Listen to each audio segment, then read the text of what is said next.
A Grande Verdade. Entrevista.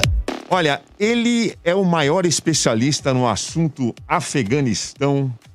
Segundo vários especialistas com quem eu conversei, Aldris, tem que falar com o Áureo Toledo. Áureo Toledo é o cara. Áureo Toledo, fala com ele que ele sabe tudo.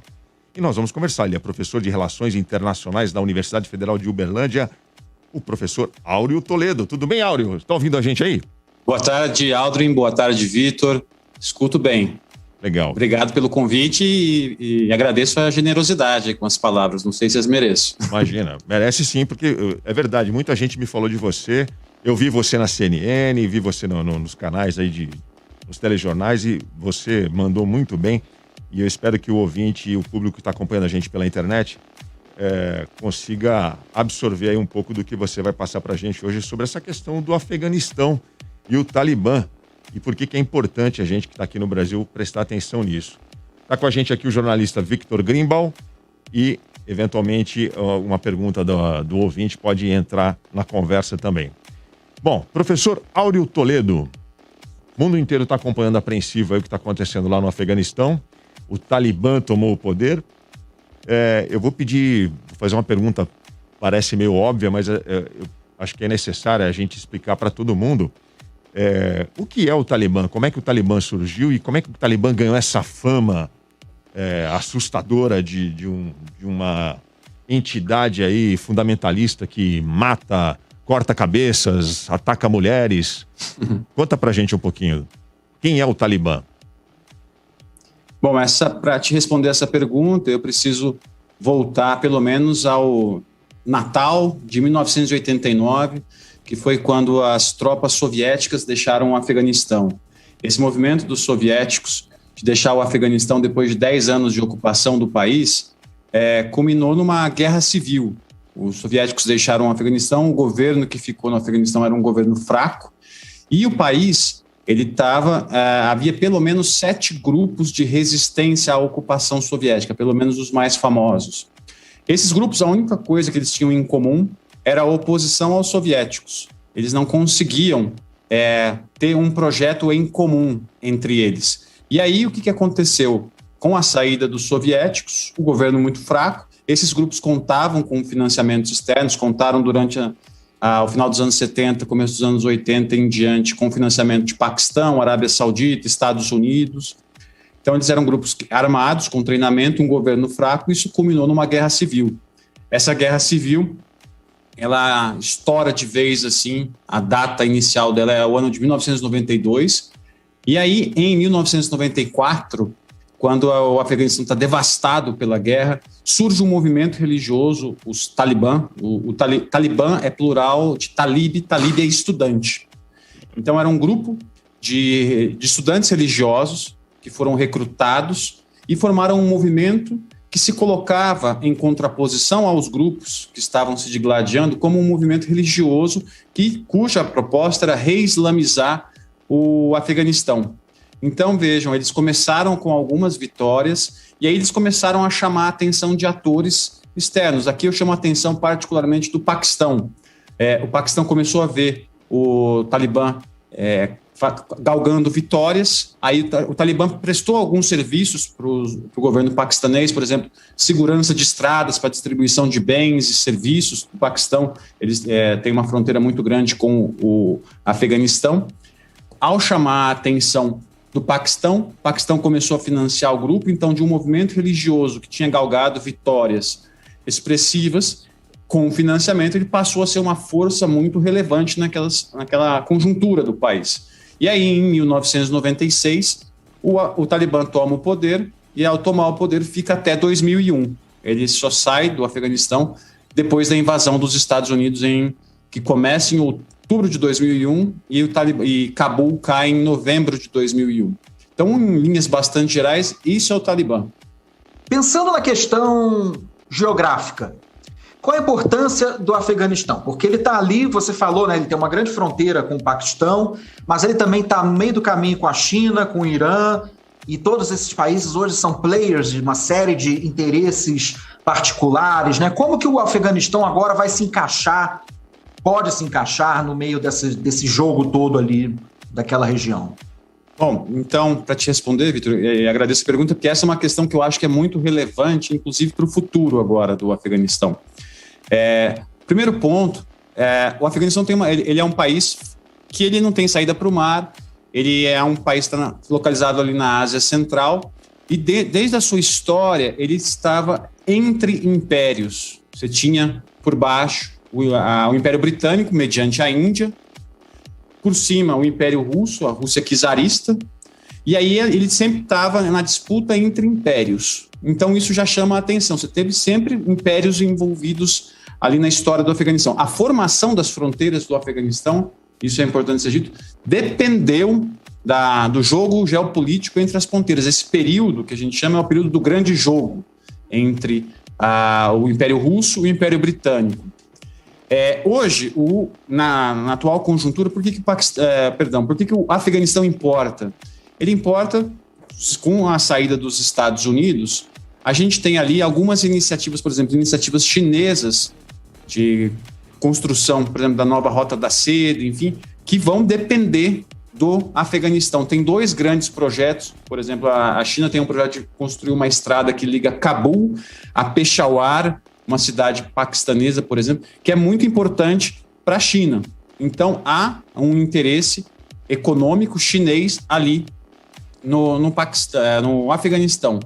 Os russos também têm interesse na estabilidade do Afeganistão e, com a estabilidade, num primeiro momento, eles estão interessados na estabilidade para evitar que externalidades, fluxo de refugiados, eventualmente algum grupo terrorista, chegue à Rússia. Mas o que chama a atenção, um ponto aqui, é que se você notar, os russos eles não evacuaram a embaixada. Uma parte do staff saiu, mas uma parte ficou. E houve uma declaração dos talibãs dizendo que não cairá um fio de cabelo russo no Afeganistão. Então, eles estão protegidos pelo governo talibã. Então, o que eu quero chamar a atenção aqui é que a importância do Afeganistão ele importa na região para os chineses, para os russos, importa também para os iranianos, a questão particularmente para o Irã, que a grande questão talvez seja fluxo de refugiados para o Irã, que já foi muito grande em outros tempos. Mas isso eu gostaria de chamar essa atenção. É um ponto estratégico ali na Ásia Central, um ponto que, se desestabilizar, pode afetar muitos interesses envolvidos ali. E por que os Estados Unidos resolveram sair assim? Quer dizer, houve todo um processo, 20 anos de ocupação, tem um custo imenso, já havia a promessa vinda desde o tempo do Trump, isso tudo a gente sabe, mas será que em nenhum momento para os Estados Unidos eles pararam para pensar, peraí, nós vamos botar uma azeitona na empada da China, uma azeitona na empada da Rússia? Eles não pensaram, opa, peraí, o que você pensa sobre isso? Eu acho que o problema ali com relação aos Estados Unidos foi o que informou a intervenção americana ali no Afeganistão. Os Estados Unidos, rigorosamente, se a gente for parar para pensar, o que foi feito no Afeganistão foi uma tentativa de estabilização, nunca foi um processo de reconstrução do país. Porque para você reconstruir um país, você precisa do quê? Você precisa fazer uma série de esforços para pacificar, esforços do seguinte tipo: olha, meu amigo Talibã, a gente não quer mais brigar, eu preciso que você se desarme, você se desmobilize, não ande mais nesse grupo e que você se reintegre à sociedade. Isso eu estou exemplificando o que a gente chama de DDR, desarmamento, desmobilização e reintegração. A reintegração é o momento que o Talibã voltaria, entre aspas, aqui a ser civil. Então, o ponto aqui é o quê? Para esse tipo de coisa funcionar, você tem que dar alternativa. Olha, você era um militante do Talibã, enfim, com o governo lá, antes. Agora você pode, com treinamento, fazer parte das Forças Armadas do país, com treinamento, respeitando as relações civis militares, que se queria uma democracia e tal, esse tipo de coisa. Isso não foi feito. Houve algum investimento, para dizer que foi feito, eu estaria até sendo leviano, mas houve, mas não o suficiente. Por quê? Porque a ideia dos Estados Unidos, o que direcionou todo o esforço, foi um esforço de militarização para pegar a Al-Qaeda. Era isso, em boa medida, o que informava as ações dos Estados Unidos no Afeganistão. Então, a despeito do investimento gigantesco de recursos, que foi investido muito dinheiro dos Estados Unidos no Afeganistão, mas foi investido de uma forma que não é a mais adequada para se reconstruir o país, é para se estabilizar, para caçar terrorista, o que não atende o que o país precisava. Então, por exemplo, só para ilustrar, o exército afegão ele tem mais de 300 mil homens. Você treinar 300 mil homens, alimentar, equipar, custa muita grana. Para custear esse exército, ficou muito caro. Uma vez eu vi uma estimativa, só para ajudar o ouvinte a também entender, eu vi isso numa fonte na internet, pode ser que ela esteja equivocada, mas soldado americano... Oi? Não, eu tenho os números atuais, mas se você quiser confirmar, eu não sei que dado que você tem aí. Eu tenho aqui 300 milhões de dólares por dia, o custo de manter as tropas lá dos Estados Unidos no Afeganistão. 300 milhões de dólares por dia e um custo total de 2,4 trilhões de dólares nesses 20 anos em que eles estão lá.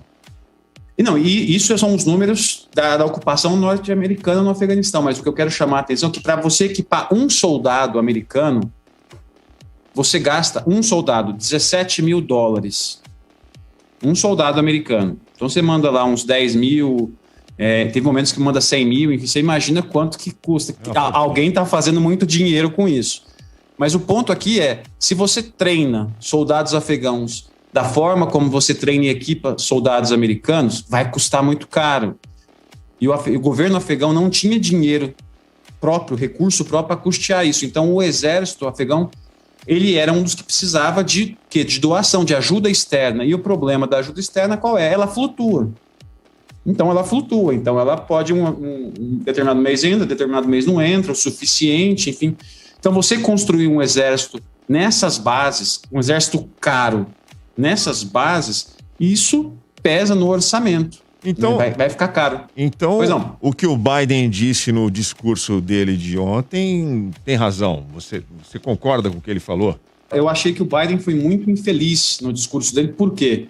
Ele dizer que o povo afegão não quis lutar, que a elite política e uma elite militar não quiseram lutar, fugiram, eu concordaria se a premissa inicial da intervenção tivesse sido reconstruir o país. Olha, nós ajudamos a reconstruir, enfim. Mas o problema foi que a premissa inicial foi caçar a Al-Qaeda, caçar o Bin Laden. E você, por exemplo, quando você vai fazer os acordos de Bonn, os acordos que vai ser o processo de paz inicial lá em 2001, 2002, o que aconteceu? Esse acordo de paz excluiu, por exemplo, ele excluiu o Talibã das negociações de paz. O Talibã tem que pagar pelos crimes que cometeu. Cometeram muitos crimes, violações de direitos humanos inexplicáveis aqui. Porém, o Talibã tinha uma base significativa de apoio social. Ele tinha muito apoio da etnia Pashtun. Etnia, essa, em termos quantitativos, a maior do Afeganistão. Então, essa etnia, vejam, num processo de pacificação do país, em termos quantitativos, a principal etnia ficou excluída do processo. Atores regionais importantes, como Paquistão e Irã, também não tiveram o devido peso nas negociações. Então, tudo isso leva ao quê? Você dizer, olha, a gente deu dinheiro, vocês não quiseram, mas vocês deram o dinheiro de forma muito equivocada, foi sem planejamento. E para você, por exemplo, vamos assumir, eu vou tirar as tropas do Afeganistão, eu vou sair. Então, vamos fazer de forma ordenada, né? Vamos pegar quem trabalhou com os Estados Unidos, a gente vai dar visto e vamos garantir a saída dessas pessoas. A gente vai proporcionar avião para tirar esse pessoal, não vamos largar todo mundo. O que está acontecendo? Eu estou acompanhando aí pelo Twitter, né, pela mídia, o Talibã está indo atrás dos colaboradores afegãos com os Estados Unidos. O que ele vai fazer com esses caras? Até agora eu não sei, mas eu vi tweets aí de pessoas dizendo, olha, que eles batem na porta e estão querendo saber, cadê o cara que trabalhou de tradutor para fulano, para ciclano, enfim. Isso é a concepção da intervenção dos Estados Unidos no Afeganistão foi equivocada do início e agora culminou com essa tragédia que a gente tem que ficar muito atento. Você concorda com a decisão de sair? Você acha que os Estados Unidos tinha que sair? Não dava mais para sustentar esses milhões de dólares gastos diariamente com as tropas lá, né? Mas você não concorda com a maneira como a coisa foi operada, é isso? Como é que eu enxergo essa situação toda?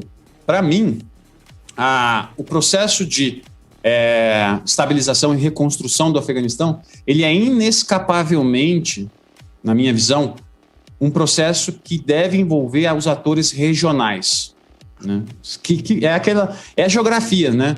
Os Estados Unidos, ele pode sair do Afeganistão, mas a China, o Paquistão, o Irã, o Turcomenistão, enfim, esses países não vão sair ali. É geografia, né? Então, qualquer esforço de estabilização e pacificação do Afeganistão demanda esses atores regionais. Eles teriam que ter sido trazidos para a negociação, para a discussão, para pensar uma estratégia, porque o Afeganistão, ele é um dependente crônico de ajuda externa.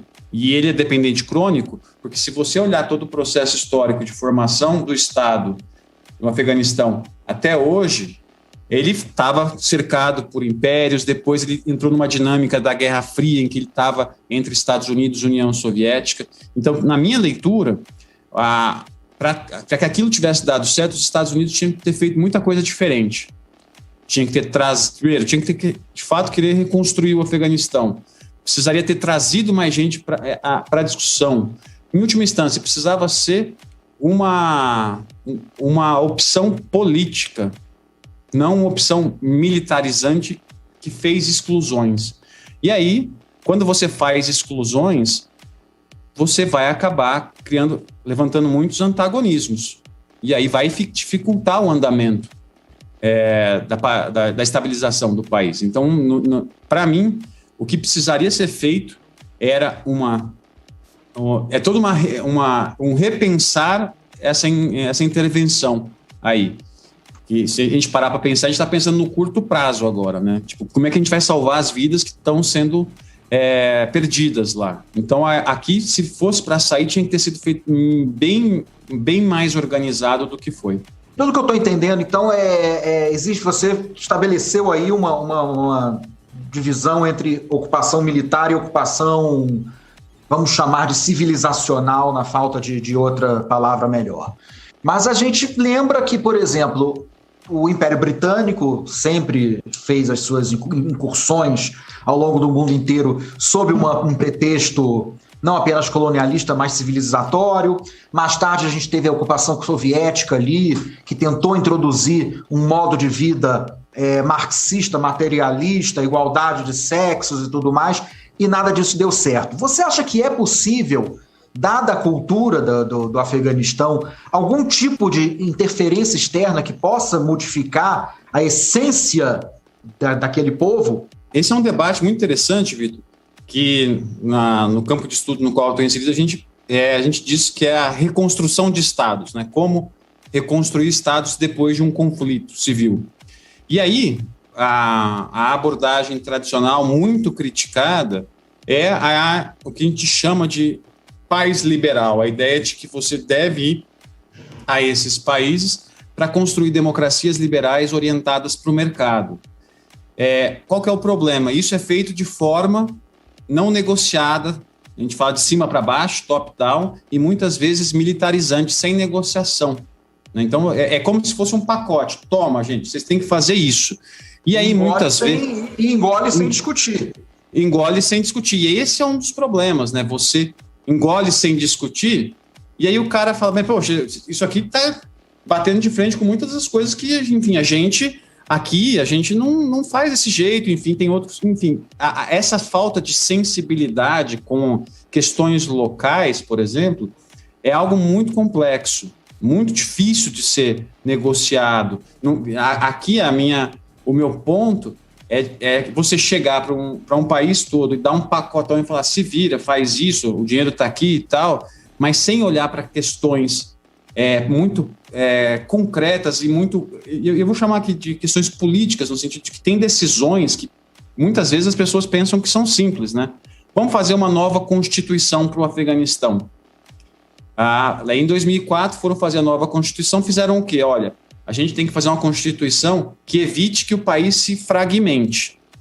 Então vamos pensar um Estado centralizado, unitário, que a capital consiga projetar poder para o resto do território, né? Porque o Afeganistão é um país muito heterogêneo, tem muitas províncias, regiões tribais, enfim. A grande questão foi, beleza, vamos colocar isso na Constituição. Você coloca na Constituição, mas você não dá meio para o Estado projetar poder, falta dinheiro. Como é que uma decisão sai de Cabul e chega lá no Vale do Panjshir? Né? Tem burocracia, tem logística para chegar lá. Então, muitas dessas coisas que são muito mal feitas, tem saída? Né? Qual é a alternativa para o Afeganistão?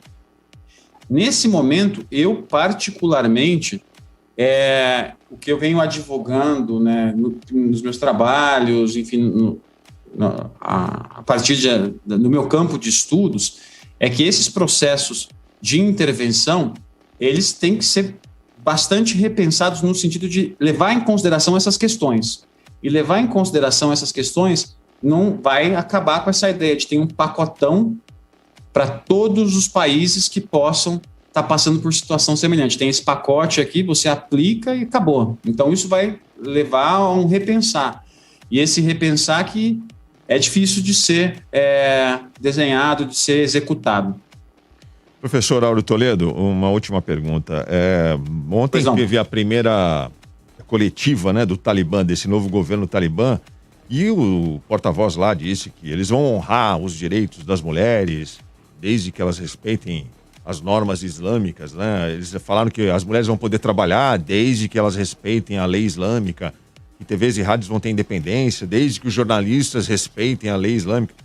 E agora a gente está vendo aí, você já acabou de dizer, existem vídeos já mostrando membros do Talibã batendo de casa em casa, verificando quem está lá, se a pessoa ajudou alguém do exército americano ou não.